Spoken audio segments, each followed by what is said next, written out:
Welcome to PDTV. కౌలు రైతులు అటవీ భూ సాగుదారులకు రాష్ట్ర ప్రభుత్వం శుభవార్త చెప్పింది. వైఎస్ఆర్ రైతు భరోసా కింద పెట్టుబడి సహాయం దక్కని వారికి మరో అవకాశం కల్పించింది.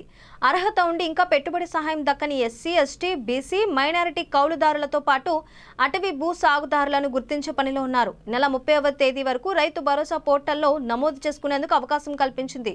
వైఎస్ఆర్ రైతు భరోసా కింద అర్హత కలిగిన భూ యజమానులు, దేవాదాయ అటవీ భూ సాగుదారులతో పాటు సెంటు భూమి లేని ఎస్సీ, ఎస్టీ, బీసీ, మైనారిటీ వర్గాలకు చెందిన కౌలుదారులకు ఏటా 3 విడతల్లో 13,500 చొప్పున పెట్టుబడి సహాయం అందజేస్తోంది. 4.5 సంవత్సరాల కాలంలో 53 లక్షల రైతు కుటుంబాలకు 33,209 కోట్ల పెట్టుబడి సహాయం అందించారు.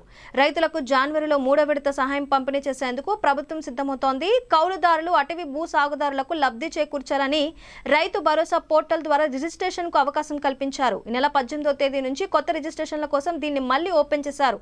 కౌలుదారులు సీసీఆర్టీసీతో పాటు Aadhaar card, phone number link అయిన బ్యాంక్ ఖాతా వివరాలు, అటవీ భూ సాగు చేసేవారు ఆర్ఓ ఎఫ్ఐఆర్ పట్టా, ఆధార్, బ్యాంక్ ఖాతా వివరాలతో సమీప ఆర్బీకేకి వెళ్లి పోర్టల్లో నమోదు చేసుకోవాలి. వీరికి జనవరిలో సహాయం అందనుంది.